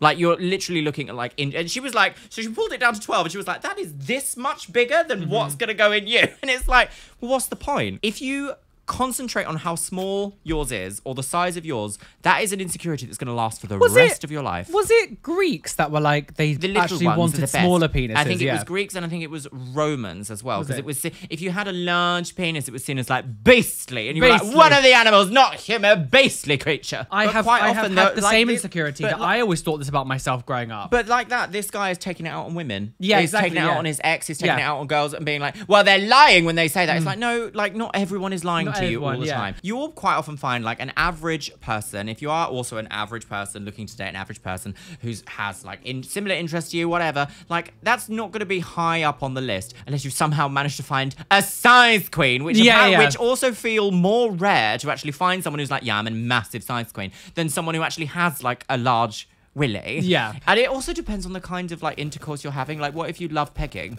Like, then your willy size doesn't mean anything. It doesn't mean anything, yeah, because they use, Realistically. yeah, exactly, yeah. It's silly. It's quite silly. But also, I think from like a perspective of like queer dating, there are so many other ways to have sex that isn't just penetrative. Yes, yes. That I feel like sometimes people get hung up on what the whole. Well, this is We even the must do missionary all we the must time. do missionary PIV because that's only sex. Yeah. And the idea that all other forms of sex are called like foreplay or have other words. It's like, no, that's still sex. If you're getting sexual gratification from activities, Yes. that's still sex. I No. don't think willy size matters anywhere near as much as people think it does. No, absolutely. But again, yeah, I think a lot of it is because people just watch porn all the time. I think it And is. bleeds It's porn in- sick, isn't it? It bleeds into their mentality of Oh, time to bleed. time to bleed internally. Tattoos are an expensive way to make yourself look cheap. Oh, tea. Okay. Goes for both girls and guys. Overwhelmingly, tattoos make most people look trashy, cheap, and low class. Tattoos don't age well. Oh, classes. And lock people into their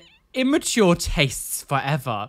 Most people I've met who have tattoos have fairly large elements of insecurity of who they are, so much that they have to permanently ink something in themselves to prove to themselves that they are somehow stable. This is a very loaded Yeah, this is really Statement. aggressive. less trust for people who have tattoos, and I think of them as having a short-term view of their lives. I immediately judge them as impulsive and naive. I'm not some boomer who grew up in the times where they were frowned upon. I'm 13. I think tattoos are childish. I mean, Even boomers as didn't you- frown upon them because anyone who went to sea would come back covered in tattoos. You talk about people being like naive. This is also incredibly naive. What I think was some interesting things that this person said here. is Tattoos it's aren't like- impulsive either. It's well, the impulsive thing. The human's impulsive, and they don't have much element of their life because they don't take the value of their life as long. I waited until I was in my almost mid-30s to get tattooed because I wanted to make sure that what I got was what I wanted, and what I wanted the money. I wanted everything to be stable before I did it. To be like impulsive or anything, it's like, what part of this is impulsive? Yeah, I don't get, because it has to be designed, it has to be thought of, you have to agree for it. I feel like there is hierarchies to tattoos in terms of there like, will be, yeah. We are in the scene of like, we know artists, we know people who've dedicated their life to their craft. Yeah. We also know a couple of people who've been like, iron apple, I got a fanny on my ankle. Yeah. And it's like, okay, that I can understand. Like, if I see someone who's got on like a drunk, bad back alley tattoo somewhere, it does make me think a certain thing about that person. Mm-hmm. But to say that all tattoos or tattoos are an expensive way to make you look cheap, Yes. applies to everyone, I think is a problem. The same way that I would think of someone who's perhaps made a bad choice bleaching their hair and it's gone a very off shade of pine blonde. Oh, you're gonna and they've upset gone, a few people I know, now. and they've gone, that's fine, I don't want to fix it or anything. Then I would think, okay, you've made an impulsive decision here that's got a long-term effect. Yeah. Granted, it's not like this, quite the same as a tattoo. Like, people's actions, you can have an opinion on because you think that it might inform a wider opinion about that person. Yeah. But to say that, like, tattoos are impulsive, it means they have a short-term view of their life. I thought it was, like, naive. I don't think in the slightest. There was it makes them look cheap and low class, and that So, low class to me is a really loaded question. This sounds like a middle-aged turf on Well, the thing Twitter. is as well, it's like a lot of like good tattoos are not cheap. They're not. So the idea that people can say, "Oh, you're low class or cheap, or whatever," it's like, well, these actually cost a lot of money. Yeah, they cost so a like, lot of money. But also, what I want to say here is, tattoos don't age well. That's if you don't look after yourself. 100%. Like, I hate that. Like, if you are someone who just bakes herself in the sun 24/7, ordinary, doesn't wear sun lotion, doesn't moisturize, doesn't keep themselves nice and clean and healthy, your tattoos will age badly. Mm-hmm. That's going to happen. I am someone who doesn't really go in the sun anyway because I have ginger skin, so I burn easily. But like, I put on loads of sun lotion. I drink lots of water. I moisturize daily. Like, I keep my skin. What happened? Did you hear that? That was weird. God, drive-by shooting. Like, I keep so my tattoos. Yes, over time they're gonna fade. All tattoos fade over time, but like they're gonna stay the way they are. They'll just slightly dim, I guess, over time, and I'll get them touched up, whatever. Desaturate, yeah. But like to say that all tattoos don't age well. Yes, if you don't look after them, they're not gonna age well. But I think a lot of them also, a lot of the ones that really don't age well have been done badly in the first place. Actually, if you get a really good piece of work, it's gonna last long. You can even be like a bit shitty with your looking after of it, but it's the same thing as like a decent piece of artwork is gonna last. So if you've watched me for a while, like, I have like the Job Stopper tattoo series or like the bad, like, and there are certain things that people do that even I'm like, I will judge you for it, and I'll be like, I probably don't want that to do with you. If you're someone who's gonna get phallic objects coming on your face, like the man with a penis on the side of his face with like the semen coming out around his mouth, I'm gonna be like, I don't think I want to be associated with you. Exactly, because that you're making choices that are actually quite perverse. So I don't really want to be part of that. When people get like hardcore like sex tattoos like put on their legs and things, and I'm just like, but you can never wear shorts. you can never wear shorts. There are certain things where I agree it makes you look trashy and weird and immature, but to say all of it does, I think's weird. Yeah, I think it's very strange. I would agree with that. Certain way that they've written that though, that makes me kind of go like, is the fact that they've used the word low class. Like, that's such a loaded thing. It's using the word low class as an insult in itself, as if like working class people are inherently bad because they're working class. Like, I really, really, and that's like the most of the population. Like, the majority of the world is in fact working class. Yeah, I don't know why all these rich people think that they are the majority. They're not. That's why they're rich, is because they're not the majority. If everyone was rich, no one would be. If you're more likely to use lower class as an instant insult for someone, that says something about how you view the world way more than someone that just has like maybe a distasteful or bad tattoo done. I look at them as like having a short-term view of their lives.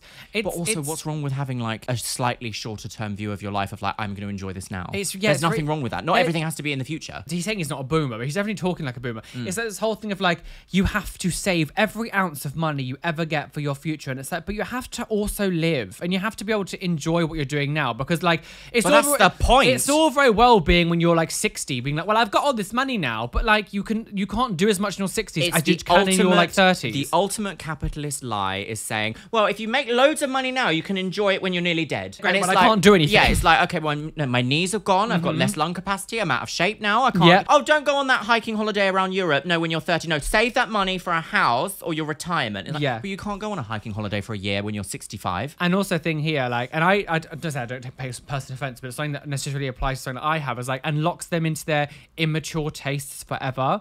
I find that very strange. Like, when I'm gonna be goth forever. Yeah, exactly. And like, I'm not just gonna be like, I'm actually a traditional wife now. And I'm gonna be a weird, nerdy person who loves Simpsons and gaming, and for the rest of my life, I'm not gonna suddenly wake up one morning and be like, don't like it anymore because I've hit having 35. hobbies is not like, immature. I find it so strange that in society we are brought up to, when you hit like a certain age, you are no longer allowed to enjoy anything that you did when you were younger. First of all, when's the cutoff point to that? So like, when I'm 30, am I not allowed to enjoy the things that when I'm 20? When I'm 40, am I not allowed to enjoy the things that I did in 30 because I'm now 40? And it's like, well, actually, humans never actually mentally grow up in a specific way. Like, they just learn shame. All of a sudden, everything they do now, I'm too embarrassed to like this anymore. I can't show that I like this anymore because people might judge me or whatever. Obviously, there are certain things, like if you're watching Teletubbies as an adult, that's probably a bit strange. I mean, we sing the Teletubbies song though. But we don't actually watch the Teletubbies. That's true. Like, there are some things that are specifically made for babies. Like, if you're maybe an adult, yeah, of course, it might be a bit strange. But like, watching, I don't know, Family Guy when you're older, that's not making you childish because you liked it when you're 20s. Or watching, I don't know, Disney. Rewatching Disney, yeah. Rewatching Disney things, like watching Snow White. I watched Snow White when I was like 6. If I watch it now, does that suddenly make me immature? Like, I agree. I understand, again, there are certain limits going, yeah, you shouldn't be in this space because you're a fully grown adult. And this it's is immature for, to judge people on their other personal, life journeys. Yes, I feel like very that's strange. It's very immature to go, you're low class because I don't like that. Let I people can't get enjoy over- things. I can't get over using low class as an insult. I came from a working class, middle class background family. Both my mum was a freelance illustrator, my dad was driving instructor. Both parents worked, and it's just kind of like the idea that you're using that as an insult is like, ugh. Well, you're insulting. Right, so yeah, you're because insulting you're the not in majority the of the upper population. Yeah, so because you're not in the like, I don't know, because you're not royal, are you a problem? The irony, of course, of using something like lower class or low class as an insult is that someone around you at some point will be of a higher class than you and have the same opinion of that of you. So why even carry that? So I won't work use, on yourself.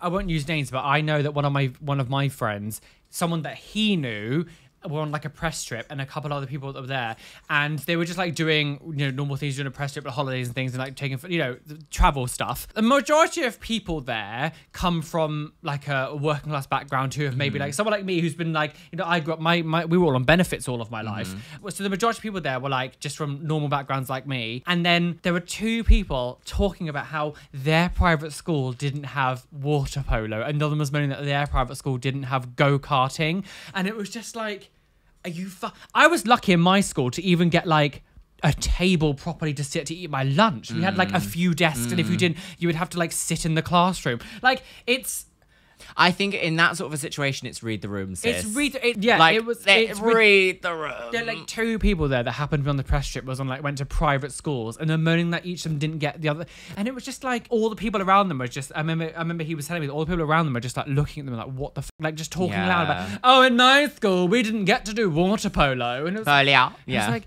well, think Callum School. It's been shut down because of how terrible it was. There was actual murders in it. Like, we had guns brought into mine, drugs, people doing drugs. Oh, didn't get water polo. Read the room, I sis. know, But this sounds like someone who would have that conversation in a place like that. And be like, oh, you've got a tattoo, you're low class. Yeah. How many water polos did you play going on? Although my growing up was incredibly difficult, traumatic, had a lot of things, it's made me so much more like aware of what the world is Social actually issues, like. 100%. So as an adult, I'm able to navigate the world without, I guess, we have to be really savvy, because if you take someone who's had money forever and take all their money away, they're suddenly like, I can't cope. They would instantly, and it's like, die. Well, we've had to do many things to keep ourselves alive, both like physically and mentally. Yeah. I think it's actually commendable. So the idea that saying using low class as an insult is, in my opinion, just bottom of the barrel scum. Okay, so it's so effed up that talking to kids now is taboo.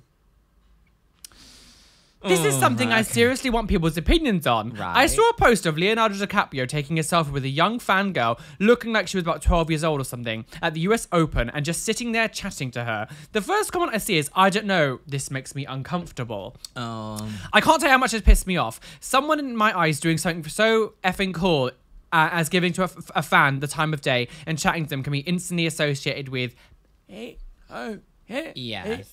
can't say the word because you do that. No, it makes me sick. And then to call the celebrities out and say things like, this makes me uncomfortable on the photo. I love kids. I love listening to them. I love escaping reality with them. I love teaching them. I love watching them grow. How does someone see that and think, well, you must be having sex with them too? This is a difficult one to navigate, isn't it? Because I actually feel like there are lots of really good like male role models that also feel that they can't interact with like young people for fear of this. Yes. And this is something that's a toxic idea that's kind of been spread by media, that like everyone's out to get you. Everyone's out to get you and your kids. The reason I picked this one is because me and Luxera spoke about this. I don't know if I've spoken about this on my channel before, but growing up as a gay man, especially as being quite an overtly flamboyant one, we have been in the media where gay people have always been looked at as like predators or child predators or something. We're coming after the children, whatever. I had an experience with my nephew it was about a year ago. Me and my sister were out just like taking them, we were just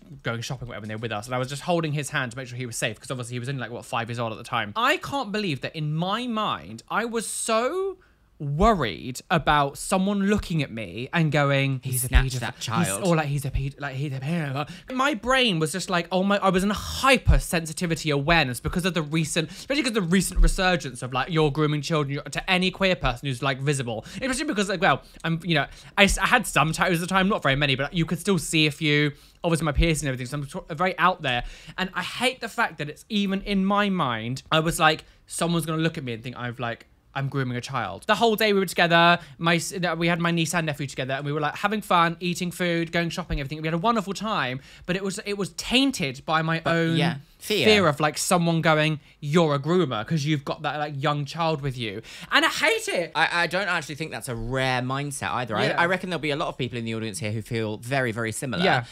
I feel very similar in a case of like, granted, I'm obviously a transsexual woman, but also I look very specific. Like I have quite an adult look. I'm covered in tattoos. I have Yeah. breast implants. I Yeah. have lip fillers. I wear makeup. Like I'm not And horns. And horns. Yeah, no, I am Satan. No, I have a very like adult look about me anyway. Like I don't scream like children's TV presenter. No. I scream like don't talk to me. Babe station. Babe, say a little bit after dark. After dark. Yeah, very that. The idea that like if I ever have to interact with any like young people, I am like, do you know what? No. No. I just don't want to even go near that idea of like there's a problem. I think the youngest people that I might interact with is online, and I would say they're usually about sort of maybe like 15 or 16 is kind of Yeah. like the youngest, and they're people that I do have to like keep in my mind that when I'm streaming or something, like there are young people present in It's some inevitable when streams. you're someone on the internet, like especially when you get to a certain size, there will be A minors lot there. of my content is fun. Like I do a lot Yeah. of TikTok content. I do a lot of makeup content. A lot of people's first exposure to TikTok, especially as young people, Yes. and as makeup, is also young people. Yes. So I do have to be mindful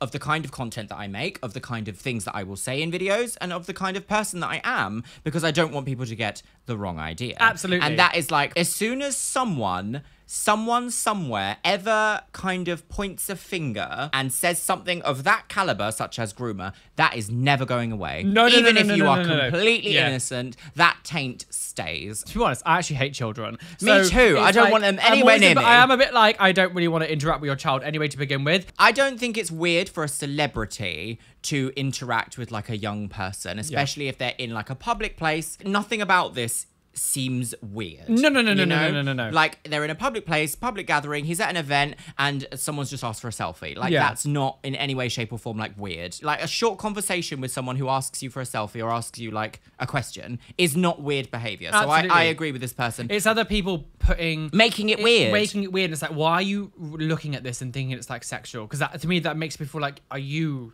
the nonce? Yeah, exactly. Like, why are you thinking it's that? like those sorts of people that when you're, I don't know, you're just at dinner or something and they're just making the most explicit, inappropriate jokes. Yeah. And you're just like, why are you doing this? Like, It was you're at my making it birthday, weird. sucking dick and Sucking cock. dick and cock. People aren't homophobic. You're just weird. I'm a gay guy. I've got a beard.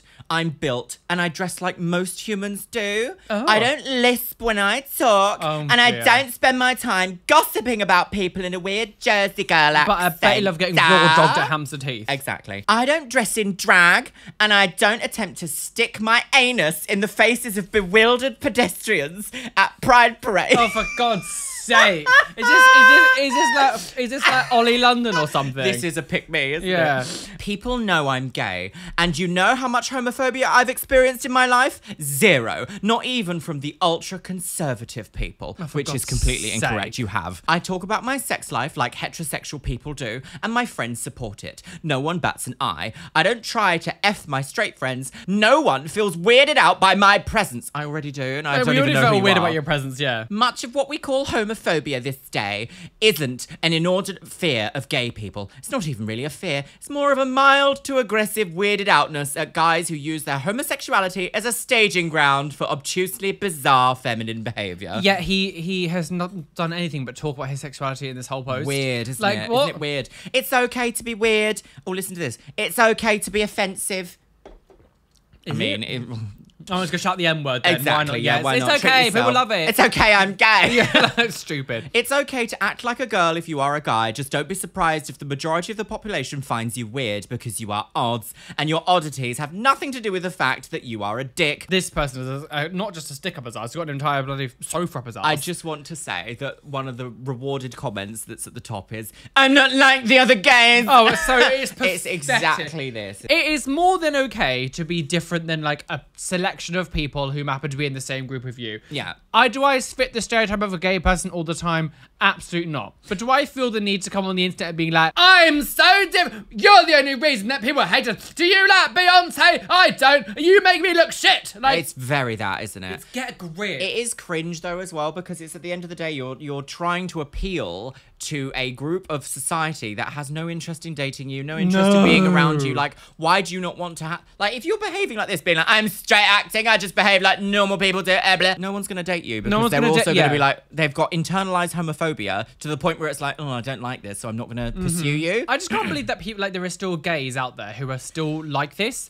Like, this Yeah, feels it's very strange, isn't it? Like, I was a bit like this when I was like 15 back in like 2005 because of like the media and the world. But also, you were Like, young. I Like, was you're also- allowed to exactly, not I like was yourself young. when you're young. But like the idea of being like that as an adult, that's clearly not a child writing. No, that. yeah. Like that feels like one of those ex-gay. I went to the ex-gay camp. Like it feels. It feels. You know that marriage that recently broke up, and they wrote Yeah, yeah, transphobic vows, and then he was like, "I wanted to become an evangelist, and then they hated me, and I'm gay again." Stupid. It's And he's very like, I'm that. moving up north. Like being this with these people just made me feel really bad. What were you expecting? Yeah, What were you expecting? Do you know? I would much rather be around the most loudest, feminine, explosive, flaming homosexual than spend a second around a gay like that because absolutely. They are so toxic to the point where it's insidious. So, is that an unpopular opinion? Oh, absolutely. Well, it's not to a massive group of people. Yeah. Like, unfortunately, that is an unpopular opinion to us, but there is a lot of people who actually feel like that, which is the sad reality. I totally get the idea of wanting to be masculine presenting or feminine presenting. Totally get that. But to then use that as a weapon against other people is where the problem is. Yeah. And that's where you need to do some self-work. Actually, that's a good point because I feel like I'm a lot less like puffy than I used to be. Yeah. Compared to what it was when I was like 22, 23 when I was more And now sort of, you like, hate them. everything was like rainbow, everything. I was screaming a lot more. Like I was a lot more sort of like more flamboyant and like gay and I had like my belly button pierced and I was all like, oh my God, like Twinkie boy. But like, I do feel like I'm Roly the twink. I know. I do feel like I'm a little bit more sort of like maybe like masculine now, whatever. That doesn't make me suddenly go, I hate the femmes. The femmes are the ones that actually pave Oh the my way for the God, rest it of really society is. because they're the ones who are visible. Yeah, to me it's an unpopular opinion, but I actually feel like a lot of people will be like, no, that's right. You should be straight acting and Yeah. never do anything Yeah. else ever. No, stop Yeah. it. We should all wear suits every day. And all the girls wear pennies and petticoats and then Petticoats. Pennies and petticoats. pennies and petticoats, yeah. I always eat dessert before dinner at a restaurant. Oh! When at a restaurant, waiting staff always find it weird when I order the dessert before the appetizer. I'm sorry to interrupt you. Did they just say, when I restaurant? When at a restaurant. Oh, I thought they were being When like, I- when I restaurant, I've not been to the Riviera. When I restaurant, that.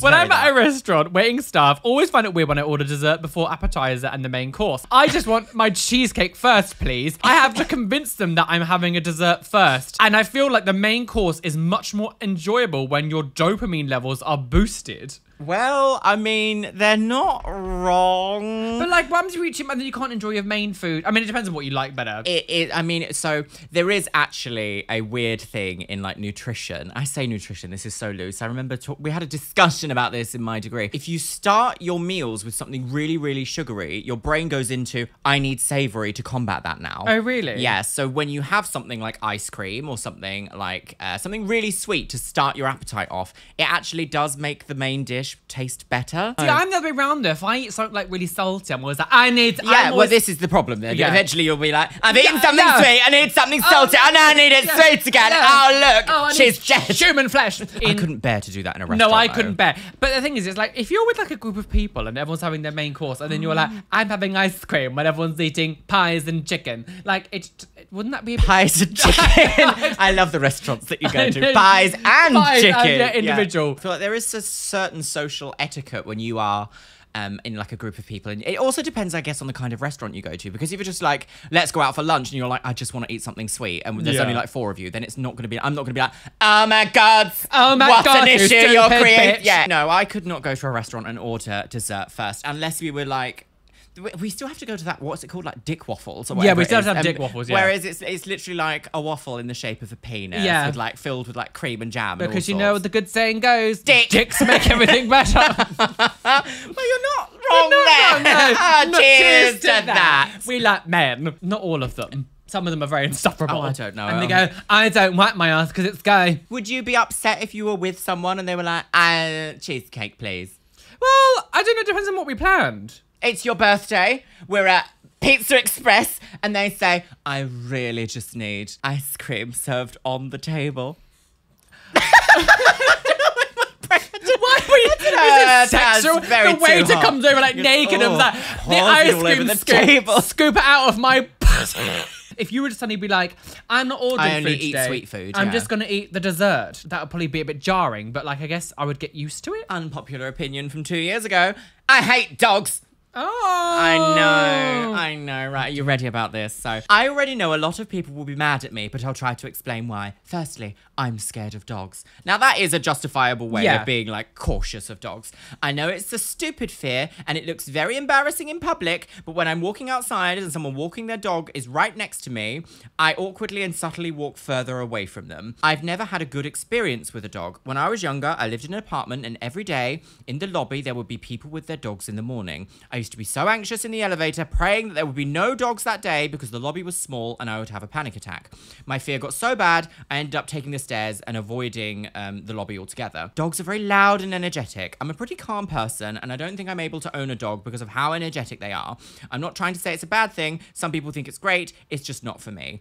Also, the diseases. I'm scared of the diseases, and rabies terrifies me. Oh, God. I know. Like, we don't have rabies in dogs in this country, so it's ridiculous. If I do end up adopting a dog, giving it all my love, I don't think I'd be able to put it down. This is taking a turn. Okay. I might not like them, but I still think they're cute. So, like, I mean, this is actually a justifiable one. I don't think this is an unpopular opinion. This is like someone who's got actual trauma or something. Yes, this sounds like someone has had a particular bad experience with them and haven't been able to, like, have the personal room to grow. Now, where we live, there are dogs everywhere. Everywhere. All the time. Everywhere. I'm sitting constantly. next to one right now. Thank you. Woof, I woof. couldn't imagine someone deciding to live where we live that's so dog friendly and being like, I'm genuinely petrified of Yeah, dogs. that 'Cause seems I like would, an I odd- would be like, oh, that's not a good decision That, for you. to me, that reminds me of the family who moved in next door to us and complained about noise when you moved into like a university sort of like student place. Yeah, and to be like, it's ridiculous. so loud in this It's- university it's student people that move accommodation. above clubs and go, oh, why is it so loud? Yeah, like don't you've move moved to above like a club. you wouldn't move to a place like where we are if you didn't like dogs because we live in a building where you're allowed pets and like there are pets everywhere. Everywhere. There's even cats on leads, which is so cute. I have a little dog, Mr. Yeah. Biscuit. Yeah. Cat. Soon to be Miss Biscuit. Madame Biscuit. Madame Biscuit. When I have Biscuit like out on walks, whenever we're around people, I am ultra cautious that not everyone likes dogs. Now, Biscuit is a little bit reactive. He does like to bark. He's a Dachshund. They are a barky breed. They have a lot of energy. They're very vibrant, excitable. But he's he friendly. Squeaks and he's friendly. Yeah. And because he's small, it's not intimidating. However, if he was the size of a Great Dane, he would need to be extremely retrained because it would be too much. Oh, well, you're insane. Yeah, if you had Far a too massive much. dog, because that would, I think if I was walking past a big dog who was like As excited excited as as Biscuit, Biscuit. I would find it really difficult to understand if he's like happy or angry. Or Yeah, 'cause it would exactly. Yeah. So while saying that, Biscuit is currently in training. I've been training him for a little while now Yeah. to try and like reduce his reactivity. It is working. He is getting there, but he's still a puppy, so it's taking a little bit longer. Anyway, so yes, I can understand that there is like an innate fear towards dogs. When I was growing up, I had a friend and she didn't like dogs and I had 2 dogs. So it was very, like, our friendship was kind of difficult because we couldn't really, like, I would always go over to hers to hang out. She would never come over to mine because we had dogs. Yeah. So it's understandable, but I also feel like outright saying, like, I hate dogs when a problem comes from a certain type of experience you've had. If you were to exchange dogs with, like, anything else, if let's just say, I don't know, I hate trans people. Yeah. You'd be like, well, I would be like, Yeah, Blair White wouldn't. You need to like readdress why that's the thing actually. When it comes to things like dogs, like if you've got some like real trauma or something around it, I feel like it's one of those things in life where like you were going to come into contact with dogs all the time and like surely it would be better for you to work on that and try to like heal the wound or whatever and try to get over it, because I feel like if without addressing it and just being like I don't want to be near a dog, it's like, well, I feel like you're making your life slightly harder by like not. Pets are a natural part of like human life. Human life, You will so, always yeah. come across them, no matter like you might be on a bus and there's a dog, or on a train there's a dog. Yeah. And it would be more beneficial for yourself in order to maybe have some moments of self-reflection or therapy. Go to therapy. Therapy Yeah. is actually what I was thinking of. Unpopular opinion, I hate dogs. Yes, that to me that Yes, is that an is an unpopular opinion. It's totally okay to play video games on the easiest setting to enjoy the storyline. I agree. Oh As a streamer, I agree. Have you ever tried to stream and play video games on difficult? It's impossible. But anyway, yes. So I've been getting so much grief from my gamer friends for playing games on easy mode. They are calling me not a true gamer because I don't play on hard mode. I just want to enjoy the game for the storyline and not to get frustrated dying endless times, not being able to defeat a boss or making simple mistakes. Does that make me any less of a gamer? So this is actually really interesting as someone who is quite a hard game all the time. And I have had this said to me so many times, even by Callum, to be honest. He's always like, I don't know why I don't play it on the hardest mode. It's because I don't enjoy dying all the time. It's Stress. I'm not someone who's like, I must enjoy the story too much. It's more of a, I want to be able to play the game with at least some challenge. And then if I really like it, I can go back to play it after I complete it on like ultra hard mode. If I've, because I always play on medium. I won't play on the easiest, but I will play on medium settings. So not the hardest, not the easiest, because I like some kind of challenge, whatever. But I'm not someone who wants to play on like the hardest difficulty where like you die every like 8 seconds. 8 seconds. Like when Elden do you Ring. remember when we were playing through Cuphead. a Cuphead? Oh my god, I love Cuphead, but like playing on just normal mode. We actually stopped playing because it was so difficult. So we actually found that if we did certain levels like by ourselves, we could do them a lot easier. Yeah. As soon as you started playing 2-player, it became infinitely harder. Yeah. And although it's like fun and silly and that's where, what was it? Bimini! I've been pecked to death by Bimini Bon Boulash! It became like not fun. Yeah, not And as fun. soon as gaming becomes not fun, you do have to ask yourself, why am I playing this game? Yeah. Like, I why am I think- wasting time? I think this is definitely one of those times This is of main gatekeepery. character syndrome as Yeah. well. It's like, well, I enjoy a video game this way, therefore you must enjoy it too. Yeah. The same way, not everyone enjoys racing games. Yeah. Some people love racing games. Me, I like some, not all. Yeah. Football I like the fun games. ones. I couldn't bet. I find football games They've remade the same game like 20 times I and they've find rinsed everyone for money. utterly boring and trivial. But if you're someone who enjoys football games, I'm not going to say to you, what the are you playing that? Why you You're not a gamer! Yeah, You're it's so just weird. gay! If you're that fragile and insecure about yourself, like, then you're going to have an issue with it. I love a challenge, but I do find that in certain games, especially playing them on Twitch, I have to put them on easy because it's playing distracted. You're playing a game distracted, and if Yeah. you look away for a split second to respond to someone, you've died. Especially, if you're playing a hard mode, 100%. Yeah, Dead Space is one that I put on easy because Yeah. I have an illogical fear of horror games. I just Yeah. cannot play them for Yeah. some reason. So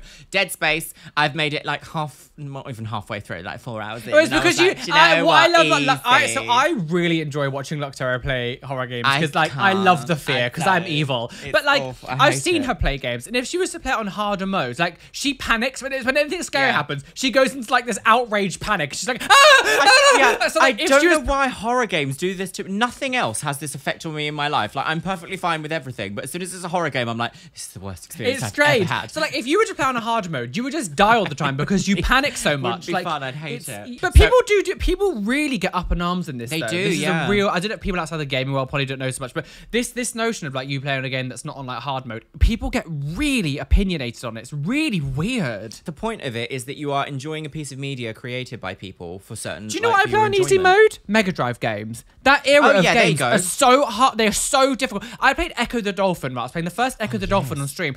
I had to enable cheats. I enabled Ultimate Breath and like Unlimited Life because it was so hard. Even on easy mode, I couldn't complete it. I was like, I'm just gonna put a cheat in because it was so difficult. So I did it and it was like, You're not a real gamer. Like, well, maybe you should focus on your own life, sis. Yeah. So I hate that this is actually an unpopular opinion because it's actually true. Like Yeah. people get really up in arms about people playing on easy mode. So Yes. thank you so much for tuning in today. Let us know what you think about anything we have discussed today. Yes. Remember, This was a weird one. This is very We were strange. very opinionated. Unpopular opinions.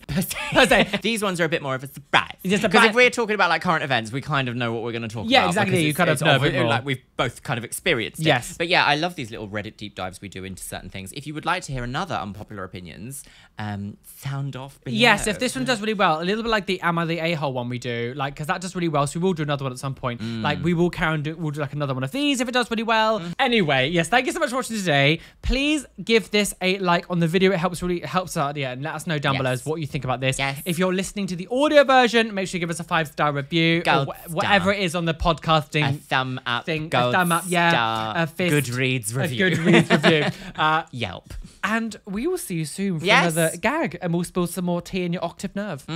Protect your optic nerves. Goodly bye, Lou.